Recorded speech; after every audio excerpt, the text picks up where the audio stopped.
কোন নারীদের সন্তান হয় না আর কোন গয়না পরলে অকাল মৃত্যু হয়। একদিন ভগবান শিব আর মা পার্বতী কৈলাস পর্বতে বসেছিলেন। তখন মা পার্বতী ভগবান শিবকে বললেন, হে প্রভু, আমার মনে দুটো প্রশ্ন রয়েছে যা আমার অন্তর্মনকে খুবই যন্ত্রণা দিচ্ছে। দয়া করে আপনি আমার এই দুটি প্রশ্নের উত্তর দিন আর আমার অন্তর্মনকে সন্তুষ্ট করুন। ভগবান শিব বললেন, হে পার্বতী, বলো তোমার মনে কি প্রশ্ন রয়েছে যা তোমার অন্তর্মনকে ব্যাকুল করে তুলেছে। তখন মা পার্বতী বলেন, হে প্রভু, আমার প্রথম প্রশ্ন হলো কোন স্ত্রীদের কপালে সন্তান সুখ নেই, আর আমার দ্বিতীয় প্রশ্ন হলো এমন কি গয়না আছে যা ধারণ করলে পুরুষ হোক বা স্ত্রী দুজনেরই অকাল মৃত্যু হয়।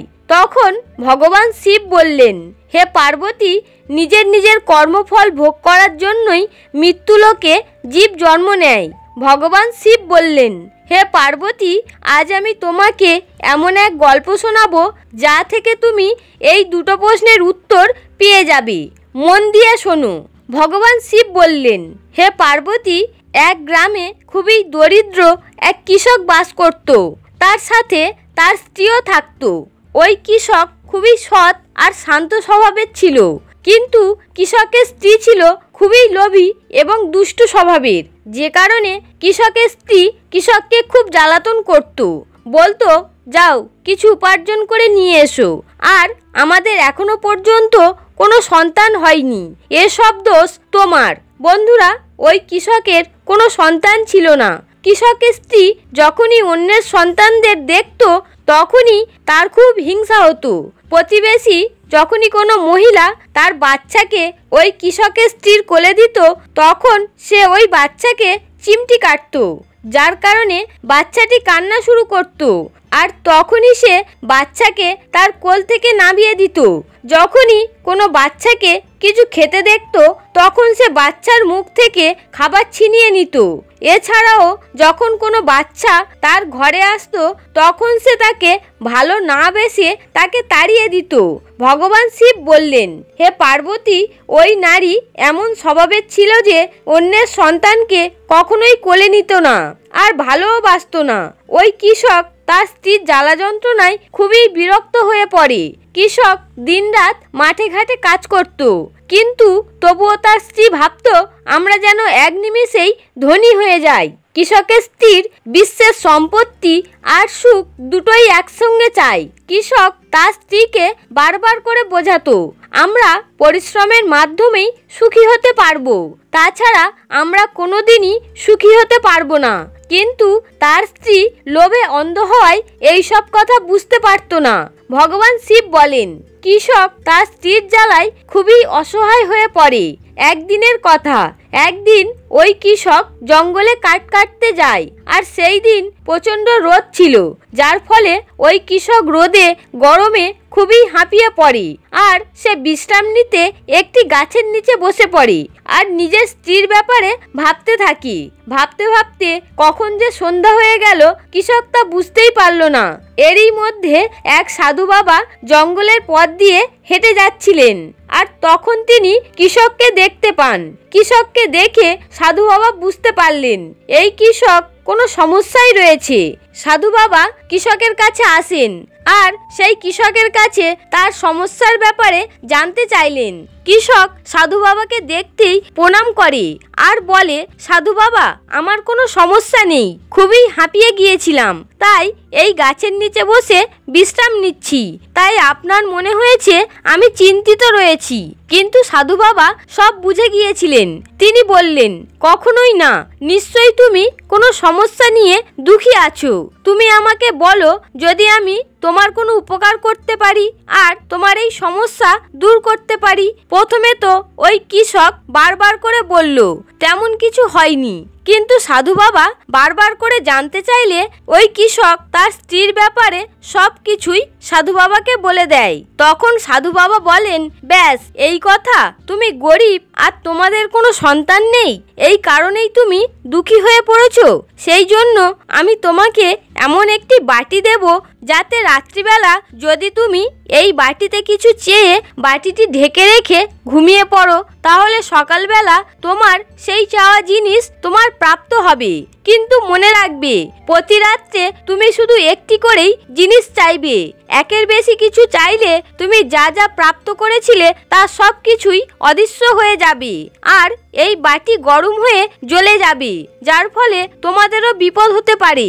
সাধু বাবার কথা শুনে ওই কৃষক খুবই খুশি হয়ে যায় আর মনে মনে ভাবতে লাগলো, এখন আমার সব কিছুই ধীরে ধীরে পাল্টে যাবে আর আমরা গরিব থেকে ধনী হয়ে যাব। আমার স্ত্রীও খুবই খুশি হবে আর আমাদের খুবই শীঘ্রই সন্তান লাভ হবে, কারণ সাধু বাবা আমাকে যা উপায় বলেছেন আমি তা মেনে চলবো। এই ভেবে কৃষক সাধু বাবাকে ধন্যবাদ জানালো আর খুবই খুশি মনে বাড়ি ফিরে গেল। বাড়িতে এসে সে তার স্ত্রীকে ওই বাটিটির ব্যাপারে সব কিছুই বলল। প্রথমে তো তার স্ত্রীর বিশ্বাসই হচ্ছিল না। কৃষক বারবার বোঝানোর পর তার স্ত্রী বিশ্বাস করলো। এরপর দুইজন স্বামী স্ত্রী রাত হবার অপেক্ষায় বসে রইলেন। যখন রাত হলো তখন কৃষক ও তার স্ত্রী বাটিতে সোনার পয়সা চেয়ে বাটিটি ঢেকে রেখে ঘুমিয়ে পড়ে, আর সকালবেলা তারা উঠে দেখে বাটি ভর্তি সোনার পয়সা। যা দেখে কৃষক ও তার স্ত্রী খুবই খুশি হয়ে যায়। তাদের আনন্দের সীমা রইল না, কারণ সাধু বাবা যেমন বলেছিলেন ঠিক তেমনই হয়েছে। কৃষকের স্ত্রী বাটি ভর্তি সোনার পয়সা দেখে তার লোভ আরো বেড়ে যায়। এরপর সে এক রাতে মহল, তারপর দাস দাসী, চাকর বাকর সব কিছুই এক এক করে চেয়ে নেয়। কৃষকের স্ত্রী মনে মনে যা চাইতো সকাল হলেই তাই পেয়ে যেত। এইভাবেই কৃষক ও তার স্ত্রী গরিব থেকে খুবই ধনী হয়ে যায়। তাদের খুশির ঠিকানা থাকে না। কিন্তু কৃষকের স্ত্রীর মনের ভিতর লোভ দিন দিন বেড়েই যাচ্ছিল। কৃষক তাকে অনেক বোঝাতো, এত সুখ সম্পত্তি আমাদের জন্য অনেক কিছু, কিন্তু কৃষকের স্ত্রী কিছুতেই মানত না। এর মধ্যে একদিন ওই কৃষক দরকারি কোনো কাজে বাড়ি থেকে বাইরে যায় আর রাত্রেও বাড়ি ফেরে না। তখন কৃষকের স্ত্রী ওই বাটিতে একসাথে অনেক কিছু চেয়ে নেয়। এরপর যা হলো, সকালবেলা সাধু বাবার কথা মতো তারা এতদিনে যা যা প্রাপ্ত করেছিল তা সব কিছুই অদৃশ্য হয়ে যায় আর ওই বাটিতে আগুন লেগে যায়, যার ফলে কৃষকের স্ত্রীর মৃত্যু হয়। এরপর ওই কৃষক আবার সেই ভাঙাচোরা কুঁড়ে ঘরে এসে পৌঁছালো। কৃষক যখন বাড়িতে আসলো তখন তার বুঝতে এতটুকুও দেরি হয়নি কোন কারণে তার স্ত্রীর মৃত্যু হয়েছে। তখন কৃষকের কাছে পস্তানো ছাড়া আর কোনো কিছুই বেঁচে রইল না। যেমন বলা হয়, লোভে পাপ আর পাপে মৃত্যু। তার স্ত্রীর মনে ধনসম্পত্তি ছাড়া আর কিছু করার ইচ্ছা কখনোই হয়নি। সে কখনোই সন্তান প্রাপ্তির জন্য, যেমন সাধু বাবা বলেছিলেন, অন্যের সন্তানকে ভালোবাসবে, তাদেরকে আদর করবে, কোলে নেবে, তাকে নিজের সন্তানের মতনই মনে করবে, কিন্তু এসব করার মতো তার কাছে সময় ছিল না। কৃষক সবকিছুই বুঝতে পেরে যায়, কিন্তু মানুষ এত সহজে সবকিছু বুঝতে পারে না। মানুষ তখনই বুঝতে পারে যখন তার সবকিছুই শেষ হয়ে যায়, তখন তার কাছে পস্তানো ছাড়া আর কোনো উপায় থাকে না। বন্ধুরা, ভগবান শিব এই গল্পটি বলার পর মা পার্বতীকে বলেন, দেখো পার্বতী, তোমার প্রথম প্রশ্ন ছিল কোন স্ত্রী বা পুরুষের কপালে সন্তান সুখ থাকে না।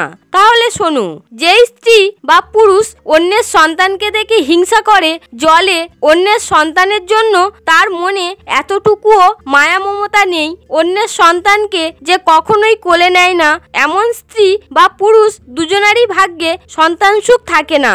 আর তোমার দ্বিতীয় প্রশ্ন ছিল কোন গয়না ধারণ করলে স্ত্রী বা পুরুষ দুজনেরই অকাল মৃত্যু হয়। তাহলে শোনো, লোভরূপী গয়না ধারণ করলে স্ত্রী হোক বা পুরুষ, সে যাই হোক না কেন, তার মৃত্যু নিশ্চিত। যেমন কৃষকের স্ত্রী লোভী হওয়ায় তাকে অকালেই প্রাণ দিতে হলো। তার কাছে তো সব রকম সুযোগ সুবিধা উপলব্ধ ছিল, কিন্তু সে অতি লোভী হওয়ার জন্য ওই বাটিতে এত কিছু চেয়ে নেয় যে, যার ফলে তার সব কিছু চলে যায়, সাথে তার প্রাণও।